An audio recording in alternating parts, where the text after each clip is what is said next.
con el abogado Osvaldo Vitar. Buen día, doctor, ¿cómo estás? Buen día Marco, buen día Carlos, ¿cómo están? Bien, doctor, bien. Doctor, se Sí, presentó la ex jueza Tania Irún a prestar declaración indagatoria ante la fiscal Natalia Fuster. ¿Qué nos podés comentar al correcto. respecto? Y Marco ratificó todos los hechos denunciados en su propia declaración indagatoria. Conste que no es ningún elemento de prueba, no puede ser utilizado ni a favor ni en contra de la magistrada, pero todos los hechos que habíamos denunciado, la misma ratifica. Ahora sí nos llamó la atención Doctor, que, doctor, doctor, sí, ¿cómo eso ratificó? claro, eh, ¿Qué? O sea, espera, ¿aceptó los hechos? Y Marco, nosotros venimos hablando hace tiempo de que las tierras se hallan dentro del área de seguridad fronteriza y ella dijo sí, las Sí. tierras yo sabía que se hallaban dentro del área de seguridad fronteriza. Entonces, ratifica el hecho, ¿ok? Nosotros decíamos que ella dictó una resolución donde ordenaba la transferencia y dijo sí, dictó una resolución en un expediente donde ordené la transferencia de esas tierras. Nosotros dijimos que ella no se percató si las acciones eran al portador o eran nominativas y no endosables y dijo, sí, como las sociedades no son de países limítrofes, para mí eso fue suficiente. Entonces está admitiendo que violó la ley.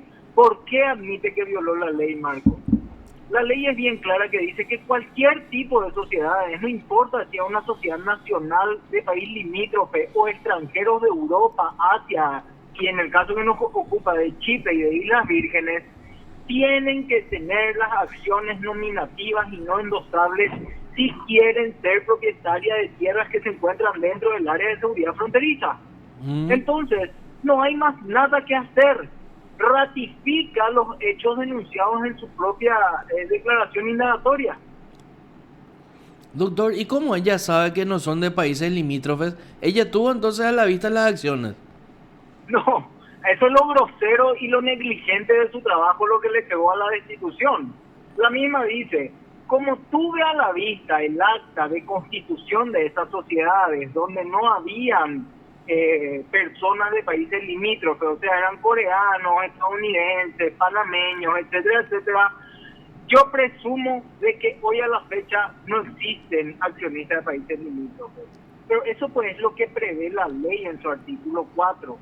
Se dice que las acciones tienen que ser nominativas y no endosables justamente para tener el control de quiénes son los accionistas y no con el simple traspaso de la acción sin constancia alguna, que es el caso de las sociedades anónimas, terminar cediendo esa porción de tierra a unos accionistas que podrían ser de países limítrofes hoy en día.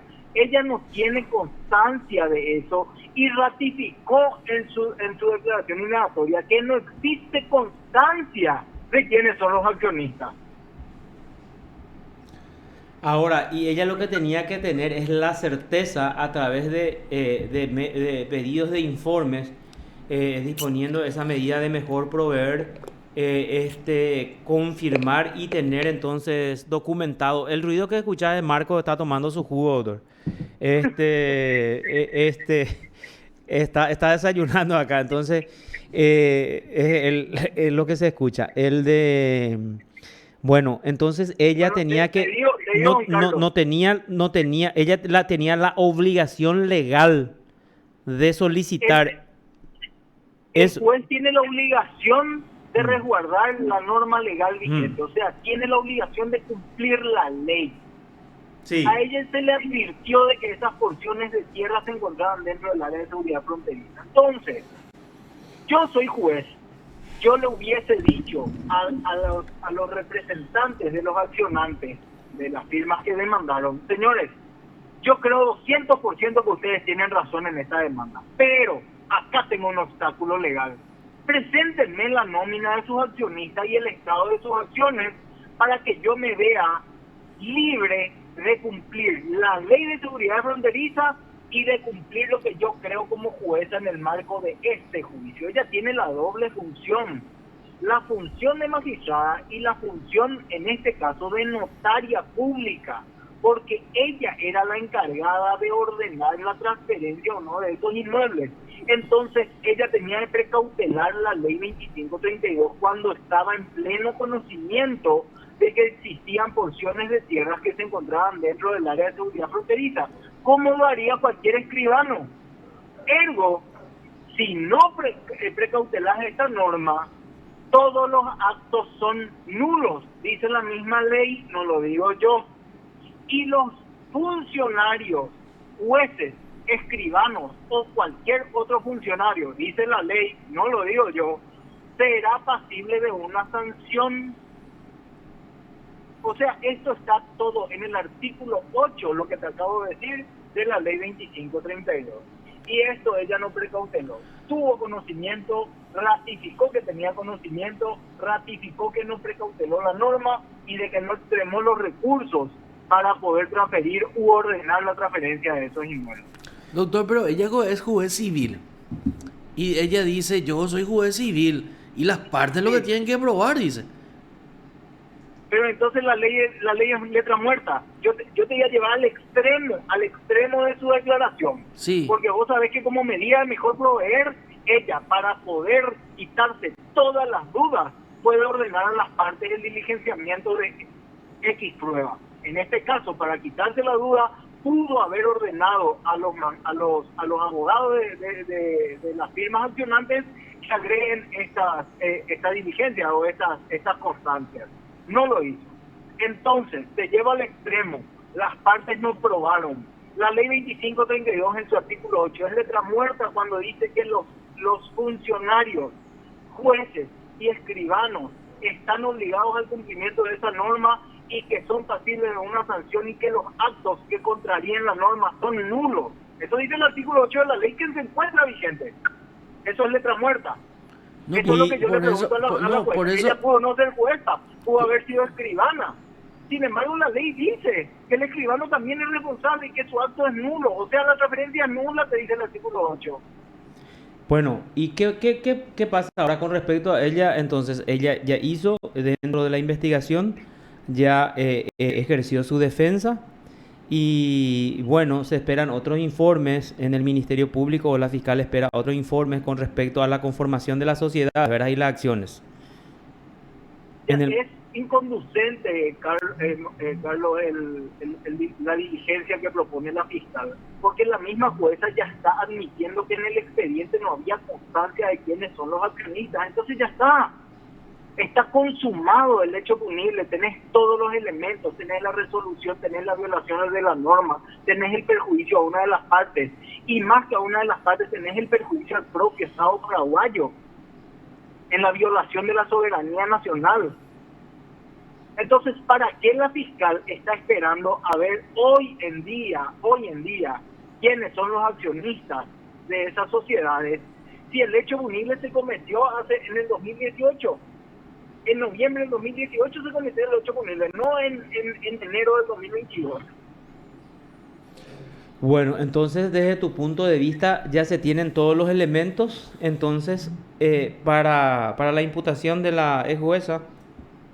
Yo creo, y ayer solicité por un escrito fundado la imputación de la ex jueza Tanillo. Ayer a las 9 de la mañana presenté un escrito en fiscalía solicitando la imputación de la misma.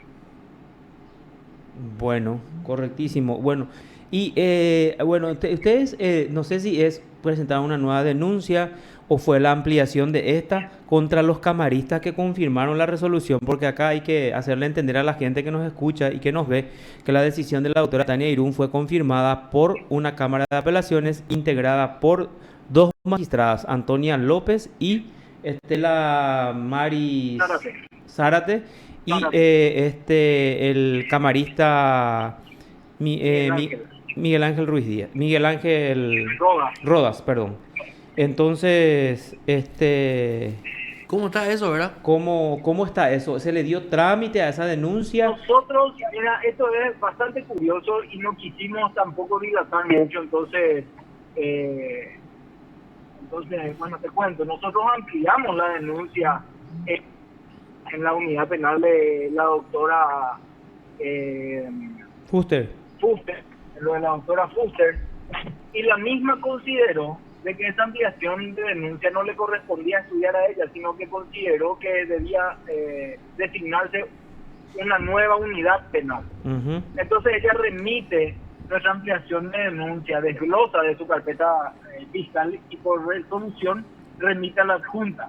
Sin embargo, es curioso que la adjunta emite una resolución fiscal por donde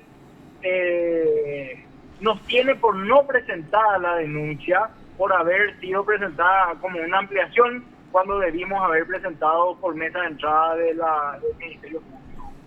Nosotros no quisimos dilatar, ni impugnar, ni llevar, porque eso es una resolución administrativa, y entonces directamente dejamos firme esa resolución que nos devolvía nuestra ampliación de denuncia, y estamos para vuelta de feria pensando en volver a presentar por mesa de entrada de delitos económicos y anticorrupción.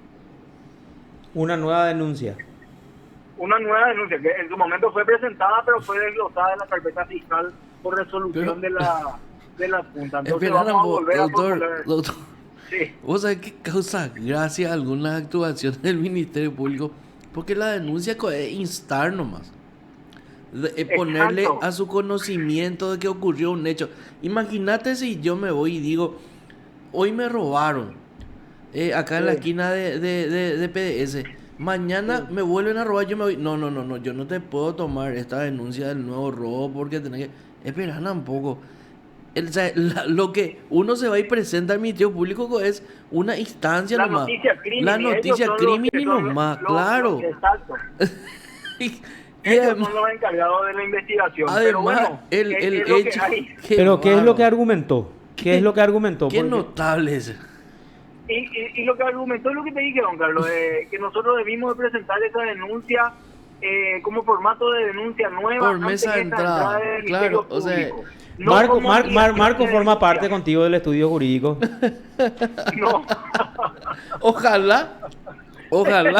Estoy preguntando nomás. Por No, una no, simple. ¿eh? No, pero no te hayas preocupado todo porque ya fui abogado de González Daer, ya fui abogado de Froilán Peralta, ya fui abogado de un montón de gente que ahora la corte, perdón, algunos jueces que se pusieron los pantalones y por el imperio de la ley están dando a rodar lo que en la norma dice, ¿verdad? Porque cada presentación de la fiscalía que estamos viendo, Carlos pues, es el asesor jurídico de la fiscalía. Entonces, así pues acá el rol. Y vos sos su contraparte. Claro, yo soy su contraparte. No, estoy preguntando porque él es más fanático que vos. O sea, te hago la pregunta y responde él, ¿verdad? No, es Entonces- fanático. Entonces, ¿Sabes qué es lo que entonces pasa? Quiero entender esta bien para que esta yo me pueda ubicar. Que esta señora que nos habla con la prensa, que está en la nube, que es funcionaria pública, ¿verdad? Que es ¿cómo era? La adjunta de esa área del Ministerio Público, sale con este tipo, no sé, es para reírse, ¿verdad? Y no llorar. No, para vos que estás afuera para reírse, pero para nosotros para llorar, porque la pucha, te digo, desde el 2018 que estamos atrás de esto, estamos ya en enero del 2022, imagínate, después de 3, 4 años citan indagatoria, o por fin se va a Tania Irum a prestar declaración indagatoria, y el Ministerio Público no le hizo una sola pregunta fuera de sus datos personales.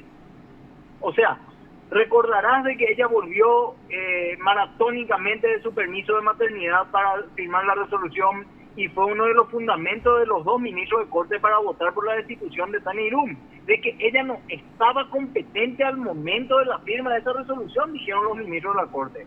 No le hizo ni una sola pregunta de por qué volvió.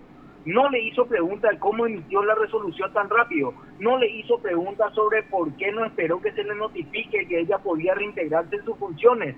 No le hizo pregunta sobre Becker, que era interino. O sea, no le hizo pregunta sobre por qué evadió el informe de catastro que le informó directamente que esas tierras se encontraban dentro del área de seguridad fronteriza, dentro del periodo probatorio. Porque esto es lo curioso. Tania Irum agarra y dice en su indagatoria: esto es un tema de las partes. Las partes no probaron. Pero en el expediente está probado dentro del periodo probatorio un ente público, la Dirección Nacional de Catastro, le informa a Tanirún, cuidado que estas propiedades están dentro del área de seguridad fronteriza. Es suficiente elemento probatorio para que la jueza active el protocolo de la ley 2532 y le pida dentro del periodo probatorio, como medida de mejor proveer, a los accionantes, a los demandantes, el estatuto y el estado de las acciones de las sociedades que representan. No puede ella con tanta ligereza ir a lavarse las manos, y no puede un agente fiscal de una unidad especializada de delito económico y anticorrupción como es Natalia Fuster no hacer una sola pregunta a la persona que está indagando en la persona de una ex jueza de primera instancia en lo civil y comercial, que transfirió nada más que 300.000 hectáreas dentro del área de seguridad fronteriza. Es gravísimo, es gravísimo. ¿Y para qué le convocó 3 veces entonces? ¿Para no hacerle ni una pregunta? La escucha, no sé, para hacer circo, no sé. Y no está ya por prescribir la causa, doctor. Y con la indagatoria no, la indagatoria interrumpe y le da ahora un poco de oxígeno. Ya, porque la expectativa de pena, ¿cuánto es? 3 años. O sea, en 6 prescribe. En 6 prescribe.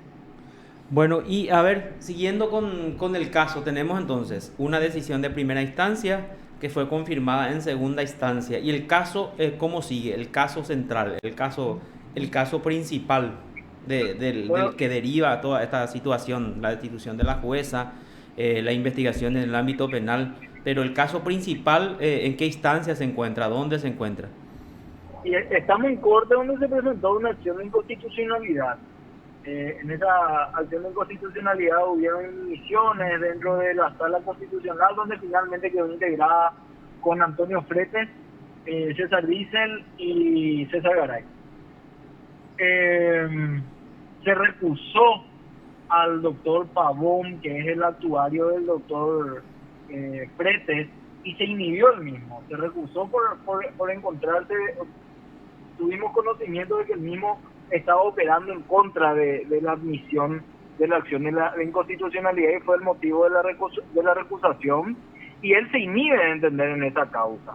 Entonces posteriormente le recusamos al doctor Fretes, que por un tema de salud del mismo, por su avanzada edad, está complicado en su salud, él ya no hace oficina dentro del Poder Judicial, los expedientes le llevan a él para la firma, ya no tiene control de lo que pasa en su secretaría. Entonces por decoro y delicadeza creemos que él debía de apartarse del entendimiento de esta acción de inconstitucionalidad por la complejidad del asunto, y por la transparencia que nosotros estamos reclamando en el manejo de esta causa, que no podemos dejar en manos de relatores y que le toquen ciertas informaciones nomás al ministro y no la totalidad del cúmulo probatorio con el que se cuenta.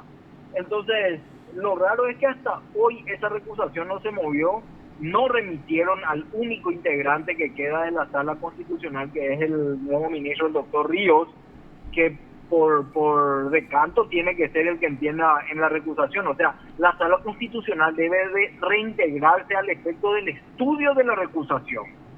Estamos esperando esa reintegración para el estudio de la recusación al ministro Fretes.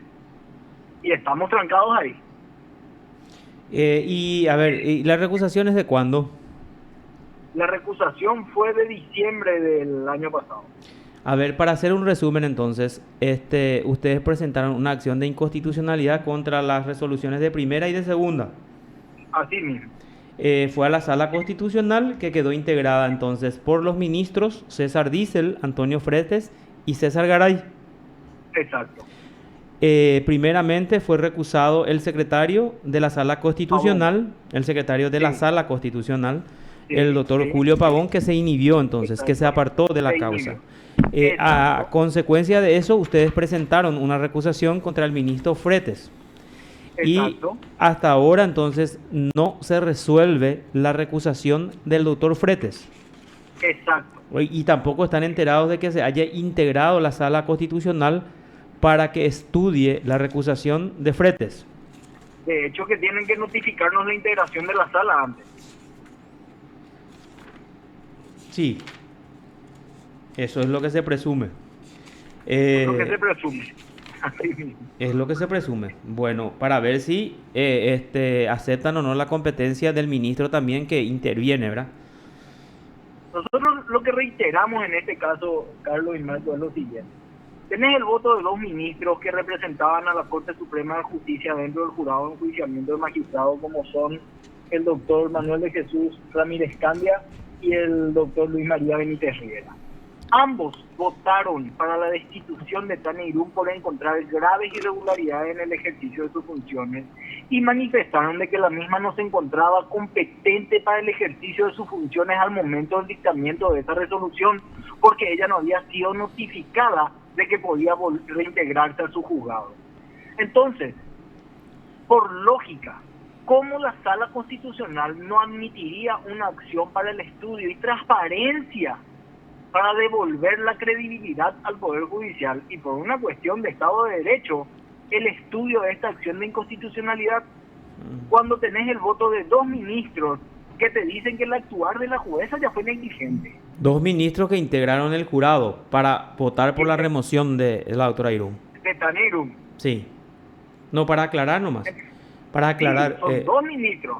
Por eso dije, dos ministros de la Corte Suprema de Justicia que integran el jurado de enjuiciamiento de magistrados, quienes en su momento votaron por la destitución de Tania Irún por encontrar graves irregularidades en el ejercicio de sus funciones, violación de la ley de seguridad fronteriza, no se encontraba competente al momento en que firmó la resolución. Estos son los argumentos que te estoy diciendo, son los argumentos de los ministros al momento de fundamentar ante el jurado de enjuiciamiento de magistrados la destitución de Tania Irún, que fue lo que se dio. Entonces es ilógico que la Sala Constitucional, teniendo ya este precedente de dos ministros de la Corte, no resuelvan la admisión, por lo menos para el estudio de la acción de inconstitucionalidad, y le den transparencia a esta causa. ¿Cómo es que dos ministros de la Corte destituyen a una jueza de primera instancia, pero la Sala Constitucional no admite el estudio de la acción de inconstitucionalidad contra el fallo de la jueza destituida? O sea, una locura. Y, a ver, bueno, haciendo un poco de abogado del diablo, ¿y qué tiene que ver, te puede decir el ministro? O para ustedes tienen... pero quiero que me respondas vos, no Marcos. ¿Qué tiene que ver, qué tiene que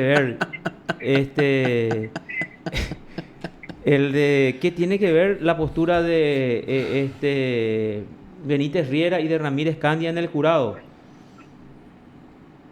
Ellos son representantes de la Corte Suprema de Justicia ante el jurado de enjuiciamiento. El pleno de la Corte les puso ahí, no es que ellos se fueron porque quisieron. Claro, porque para Carlos, pues, cuando actúa el Consejo de Superintendencia es la Corte. Y ahora vos le estás diciendo, dos ministros actuaron, y él dice, pero ¿qué tiene que ver dos ministros? Yo te puedo decir también, pero son la Corte. Es la Corte la que actúa dentro del jurado de enjuiciamiento magistrado. Y ahí ya me metí otra vez y tengo que pasar mi factura. Pero te doy más, la Corte en pleno hace lugar a la destitución de Tania.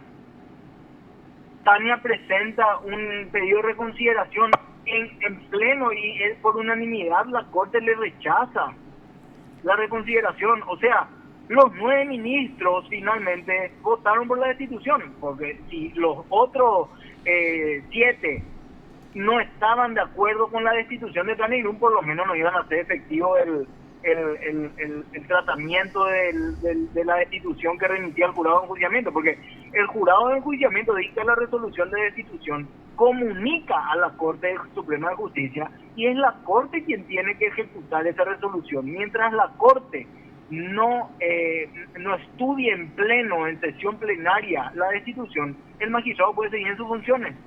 Claro, pero en pleno, inmediatamente le dio trámite a esa destitución. Claro, pero no existe ningún precedente de que no le haya dado trámite, o sea, porque ahí no estudia el fondo de la cuestión. Ahora, lo importante, yo creo que acá pero hay sí que aclarar... Voy a disentir contigo porque sí existen precedentes donde se cajonea el tratamiento y había un montón, y esto fue un escándalo hace un tiempo atrás, había un montón de resoluciones dictadas por el jurado de enjuiciamiento de magistrados que no eran resueltas por corte, jueces suspendidos que seguían en sus funciones, suspendidos en el ejercicio de sus funciones por el jurado de enjuiciamiento, y la Corte Suprema de Justicia nunca metía en el orden del día y los dejaba dentro del ejercicio de sus funciones. Claro, este es un caso muy mediático y muy importante. En realidad que un tiempo lo que estuvo cajoneado en el jurado de enjuiciamiento después de que ellos han tomado la decisión de removerla, después de un tiempo, de Eso bastante sí, tiempo, de que sí, se comunicó a la menos Corte. Acá, tarde. acá yo creo que lo importante es resaltar también que la Corte hasta ahora no le dio trámite o no admitió la acción de inconstitucionalidad que ella presentó contra esa resolución del jurado de enjuiciamiento de magistrados. O sea, ella presentó una acción de inconstitucionalidad y esa acción de inconstitucionalidad creo que, o sea, no tengo conocimiento hasta ahora por lo menos de que haya sido admitida por la Sala Constitucional de la Corte. Todavía. Bueno, entonces, a ver, acá me envían, la gente que nos está escuchando en el Poder Judicial, me envían una publicación. Dice, Estado de Derecho y Soberanía Nacional, un reto para la Corte Suprema, dice, y lleva acá tu firma, abogado Osvaldo Vitar, dice. No sé Sacamos en una qué medio, pero... solicitada en ABC. me envían ahora, hace 9:48 me enviaron. Entonces, eso que nos estuviste explicando es lo que vos señalás en este comunicado, doctor. Exactamente, mira, en todo el encabezado, o sea, ponemos Estado de Derecho y ponemos un reto para la Corte Suprema de Justicia y hacemos una introducción de todo lo que es Tania Irumi y lo que fue su declaración, resaltando las contradicciones de la misma. Y después tenemos un subtítulo que es Corte Suprema de Justicia. Y es reiterar el pedido a la Corte Suprema de Justicia de transparencia. Un pedido de transparencia, que es lo que venimos diciendo, que el Pleno de la Corte se constituya en sala constitucional y que estudien el fondo de la cuestión, pero que sea televisado, que sea transmitido en vivo el estudio de esto, para que la ciudadanía sepa qué es lo que están haciendo los jueces. Porque esto es grave, son 300.000 hectáreas dentro del área de seguridad fronteriza que está protegida para la soberanía nacional. No, acá hay un montón de dinero en juego. ¿Cuánto? Estamos hablando de... ¿Cuánto se presume? 500 millones de... 500 millones de dólares aproximadamente el valor hoy de esas propiedades. Y bueno, con eso entonces ya se explica todo y el fanatismo también de algunos. Ay, ay, ay, hoy es viernes, hay que reír. No, bueno, concluyendo ¿Qué entonces... pucha la cara de este? No sé, será. Yo me retiro. No, doctor, es importante entonces resaltar por un lado, entonces, ¿puede enviarnos el escrito en el que solicitaste la imputación de la jueza? Inmediatamente. Y Irún, por favor. Y entonces, lo último es que está pendiente de resolución en la Sala Constitucional la recusación presentada contra el doctor Antonio Fretes en esta causa. Exacto, para la posterior admisibilidad de la acción de inconstitucionalidad. Correcto. Gracias, doctor. ¿Alguna pregunta? Gracias. No, yo ninguna pregunta porque cada que pregunto tengo que facturar. Según vos, ¿verdad? Ojalá. ¿A qué correo, a qué número postal? En realidad que me equivoqué. Le vas a hacer pregunta al doctor porque vos me respondiste la pregunta que le hacía a él. Espera, ya no hay más ese número postal, ¿verdad? Ahora pues es todo electrónico, giro y compañía, ¿verdad? Entonces, antes pues era, ¿a qué número postal te envío mi factura? Doctor, bueno, gracias por el contacto. Gracias. Esperamos el escrito de ayer. Gracias. Hasta luego. Te informó PDS Radio TV Digital. El